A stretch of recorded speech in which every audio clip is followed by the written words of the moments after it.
안녕하십니까. 나원숙입니다. 오늘은 상경추의 중요성에 대해서 한번 말씀드려 보겠습니다. 상경추의 중요성과 어떻게 상경추를 관리해야 되는지 포커스를 맞추고 말씀드려 보도록 하겠습니다. 상경추는 우리 목뼈에 있습니다. 우리 목뼈는 경추뼈는 7개로 구성되어 있습니다.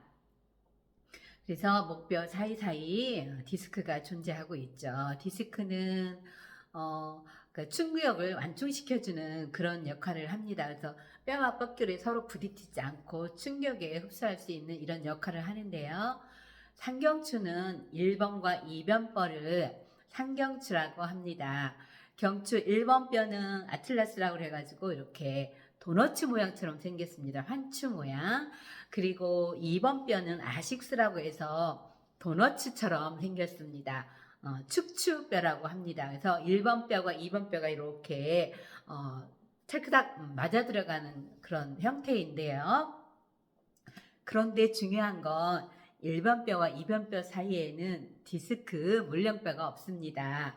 물렁뼈가 없기 때문에 이렇게 우리가 차를 타고 가거나 할 때 교통사고 뒤에서 차가 이렇게 쾅 받았을 때 이렇게 목이 한번 이렇게 꺾일 때 이 상경추가 자칫 틀어지게 되는데요.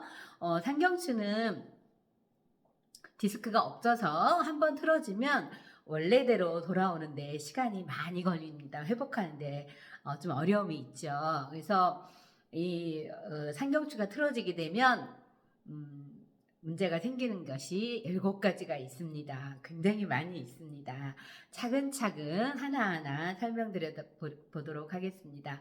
첫 번째는 뇌압이 올라갑니다. 두 번째 또 혈압도 올라갑니다.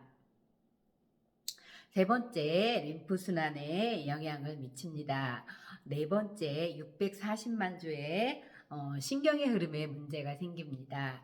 다섯 번째 미주신경의 흐름에 또 영향을 줍니다. 여섯 번째 알파파의 파장이 또 문제가 되고요. 일곱 번째 뇌 척수액의 흐름에 영향을 미칩니다. 이렇게 7가지의 여러 가지 문제들이 다양하게 나타나는데요. 하나하나 차근차근 풀어보도록 하겠습니다. 우리 목을 이렇게 목 단면을 이렇게 거꾸로 목을 보면 구멍이 4개가 있습니다. 구멍이 4개가 있는데요. 기도, 식도, 정맥, 동맥 이렇게 4개의 구멍들이 존재합니다. 우리가 흔히 먹고 죽은 사람은 때깔도 좋다 그래가지고 먹는 거에 굉장히 우리가 에너지를 많이 쓰는데요. 그래서 기도와 식도 중에 당연 기도가 클 거라는 이런 그냥 기본적인 생각이 드는데 사실은 식도보다 기도가 훨씬 큽니다. 그래서 우리가 먹지는 않아도 우리가 한 일주일은 단식하고 굶어도 생명에는 지장이 없는데 정말 한 10분만 우리가 숨을 못 쉬어도 바로 우리는 뇌사 상태에 빠지고 내 생명에 위협이 오죠. 그래서 기도, 호흡, 숨 쉬는 게 우리 몸에서는 정말 중요한 역할을 또 하는 것입니다. 우리가 숨 쉬는 것은 의식 않고 숨을 늘 쉬기 때문에 이게 중요함을 우리가 간과하고 살고 있는 것 같습니다. 기도가 식도보다 훨씬 크고요. 그리고 혈액하면 또 동맥과 정맥이 있는데 동맥순환이 더 중요할 것 같은데 사실은 정맥의 그 관이 동맥보다 더 또 큽니다. 이유는 우리 심장의 피가 머리로 올라갈 때는 중맥의 역방향으로 올라갑니다. 그래서 심장이 수축력으로 팡 하고 한번 수축을 해주면 피가 위로 올라가는데 그 심장의 힘만으로는 부족해서 양쪽 어깨의 펌핑과 또 이 교근의 저작작용 이 영향을 받아서 함께 피가 올라갑니다. 압에 의해서 올라가는 거죠. 그래서 우리가 쉽게 예를 들면 집에 보면 수도관하고 하수관을 비교해 보면 쉽게 설명이 되겠습니다. 하수관은 관이 좁은 대신 압에 의해서 올라옵니다. 그런데 하수관은 압이 존재하지 않고 그냥 구멍이 커서 슉슉 배수가 되게끔 만들어져 있는데요. 대신 이 관에 하수관에 뭐 찌꺼기가 끼거나 뭐 기름때나 이런 것들이 끼고 음식물 찌꺼기가 막혀 있으면 쭉 빠지지 않고 자칫하면 역류가 되는 현상이 나타나죠. 이렇듯 우리 뇌에서도 그 압을 받아 심장의 그 수축의 압과 어깨와 교근의 이런 압의 힘으로 인해서 피가 위로 뇌로 올라갔다가 다시 내려올 때는 이제 정맥을 통해서 내려와야 되는데 요 상경추가 틀어져서 여기에 문제가 생기면 하수관에 뭐 찌꺼기가 생긴 거나 또 하수관이 틀어져서 뭔가 순환이 원활하지 않게 되는 그런 현상처럼 이렇게 피가 아래로 흐르는데 문제가 생깁니다. 그러면 뇌압, 혈압, 압이 올라가서 자칫하면 뭐 뇌경색이나 뇌출혈이나 이런 현상들이 나타날 수가 있습니다. 그래서 뇌압, 혈압이 올라가는 걸 이렇게 설명을 해드려 봤습니다. 그리고 640만 주의 뇌신경의 흐름에 영향이 있습니다. 우리가 뇌하면 우리 신체에서 3개의 뇌를 구성하고 있습니다. 머리의 뇌, 둥근 뇌라고 하죠. 이거는 통제의 뇌입니다. 그리고 배에 있는 장뇌, 여기는 수용의 뇌라고 할 수 있고요. 그 다음에 이 둥근 뇌와 장뇌를 연결해주면 척수를 따라 쭉 있는 긴 뇌, 전달의 뇌라고 할 수 있습니다. 이렇게 3개의 뇌로 구성되어 있는데요. 이 3개의 뇌가 서로 커뮤니케이션이 잘 일어나야만 우리 몸이 원활하게 이렇게 활동하는데 문제가 없는데 여기 상경추 라인에서 또 문제가 생기면 이 뇌신경의 흐름에 또 문제가 생겨서 소통과 이런 서로 지시하는 것들이 잘 원활하게 전달이 안 되면 우리 몸에서는 엇박자가 일어나게 되죠. 그래서 또 문제가 생깁니다. 그리고 림프의 순환에 또 영향을 주는데요. 우리 목에 여기 터미누스라고 있는데요. 림프의 마지막 관문입니다. 터미널 같은 마지막 관문으로 거기를 통해서 우리 몸에 림프가 하는 역할은 하수구 같은 역할을 해줍니다. 우리 몸에 노폐물이나 부종 이런 찌꺼기들이 배출되는 곳인데요. 마지막 관문이 여기 목에 있는 터미누스입니다. 그래서 상경추에 또 문제가 생기면 터미누스에도 영향을 주게 됩니다. 그러면 우리 몸에 혈액순환하고 림프순환은 각각 별개로 다른데요. 혈액순환은 잘 되는데 림프순환이 또 안 되면 부종이 있거나 이렇게 뭔가 몸속에서도 고여 있으니까 또 내 몸에 악영향을 미치게 됩니다. 그리고 미주신경에 영향을 줍니다. 상경추 1번과 2번 위에는 이렇게 해서 이 위에 상경추 위에 이렇게 지금 머리가 올라가 있는데요. 바로 위에는 뇌간이라는 본능의 뇌가 자리를 하고 있습니다. 뇌간 위에 또 이렇게 변형계 감정의 뇌가 있고 변형계 위에 또 이렇게 둥그렇게 또 우리가 흔히 알고 있는 쭈글쭈글한 뇌, 되뇌 피질이 존재하고 있는데요. 이성의 뇌 맨 밑에 상경추 바로 위에 본능의 뇌가 자리하고 있습니다. 뇌가. 근데 그 뇌간 속에는 연수라고 하는 숨뇌가 자리하고 있습니다.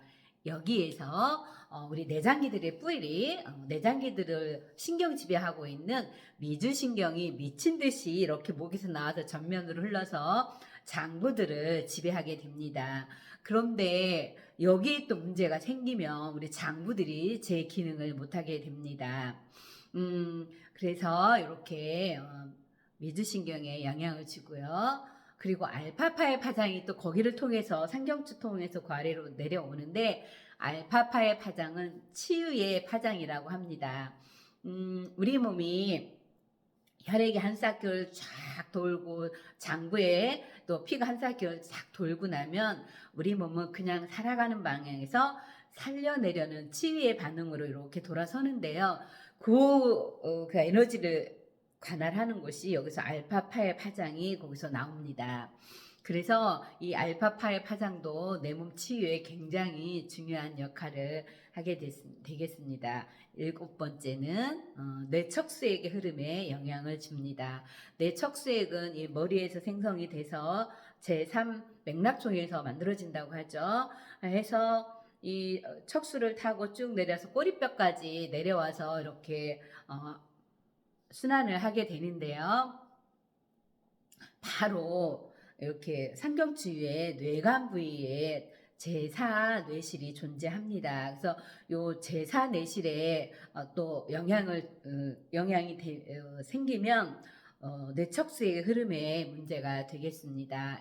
그래서 이렇게 상경추가 틀어지면 7가지의 우리 몸의 인체에 미치는 영향에 대해서 말씀드려봤습니다. 그러면 상경추를 어떻게 관리할 것인가? 상경추는 이렇게 틀어졌기 때문에 이렇게 당겼다 놨다 하면 철크덕하고 다시 원래의 모양대로 맞춰지는데요. 견인하는 방법으로 상경추를 관리해주면 좋겠습니다. 그러면 상경추를 어떻게 견인을 할까요? 자가 셀프 하는 방법으로는 아틀라스 베개가 있습니다. 아틀라스 베개를 딱 베고 누워서 이렇게 가만히 있어도 되고 고개를 이렇게 좌우로 흔들어줘도 좋겠습니다. 그리고 또 두 번째로는 침대에 누워서 침대 모서리에다가 여기를 모서리 끝에 후두골 라인을 딱 대고 머리 무게로 인해서 상경추가 견인이 될 수 있도록 침대 모서리에 머리를 놓고 이렇게 늘어뜨려주고 또 좌우로 흔들어주면 또 후두골을 또 이렇게 자극해주게 되겠습니다. 그리고 이거는 이제 자가 셀프는 아니고 누군가가 해줄 수 있는 거 상경추 견인 상경추 수건은 일반 수건보다 좀 더 긴데요. 그거로 견인해주는 또 방법이 있습니다. 이거는 이제 관리실에 가면 충분히 받을 수 있습니다. 이렇게 3가지 상경추 견인하는 방법이 있고요. 또 스스로는 이렇게 후두골을 대고 이렇게 당겨주는 것도 괜찮지 않을까 저 개인적으로는 이렇게 생각합니다. 이렇게 상경추에 대해서 말씀드려봤고요. 이제 상경추는 우리 경추 1번과 2번이 상경추라고 했는데요. 이제 경추뼈 말씀드린 김에 다른 경추뼈도 한번 설명드려 보겠습니다. 경추뼈는 7개로 구성되어 있는데 그 정점이 이렇게 해서 제일 많이 목이 쏙 들어가는 곳이 경추 4번입니다. 이 경추 4번을 기준으로 위로 1, 2, 3번은 경신경총이라고 합니다. 그리고 아래로는 만신경총이라고 하는데요. 경신경총은 위로 올라가서 얼굴과 뇌, 머리 쪽에 작용을 하는 신경들입니다. 그리고 4번 아래로는 만신경총이라고 해서 이렇게 어깨와 상지 쪽에 상기 쪽을 지배하는 그런 신경들이 내려오겠습니다. 그래서 경추 3번과 5번에서는 이 횡격막을 지배하는 횡격신경이 나옵니다. 그래서 우리 그 횡격막 호흡을 하게 되면 650개의 근육이 한 번에 움직이고 그리고 11개의 경락의 흐름을 한 번에 작동시킬 수 있는 곳이 횡격막인데요. 이 횡격막 작동을 그러면 어떻게 하냐? 복식호흡과 경추 5번을 자극해서 횡격막을 살려내는 그런 포인트가 되겠습니다. 횡격막도 복식호흡이 살아난다는 건 결국 장부의 에너지가 살아나고 장부의 움직임이 좋아지는 것입니다. 그래서 경추 3번과 5번 횡격신경이 나오는 것이고요. 그리고 경추 5번과 6번은 경갑상신경이라고 해서 극상근과 극하근을 지배하는 신경이 나오게 되겠습니다. 그리고 주로 우리 경추뼈에서 문제가 일어나는 곳이기도 합니다. 디스크가 5번, 6번에서 잘 유발을 하죠. 그리고 경추 5번에서부터 7번 사이에는 정거근을 지배하는 장흉신경이 나옵니다. 정거근은 체형에 관해서 허브적인 역할을 하는 곳입니다. 그래서 체형이 틀어졌을 때 O다리, X다리 전반적인 체형의 문제에는 정거근을 통해서 관리를 해 주시면 되겠습니다.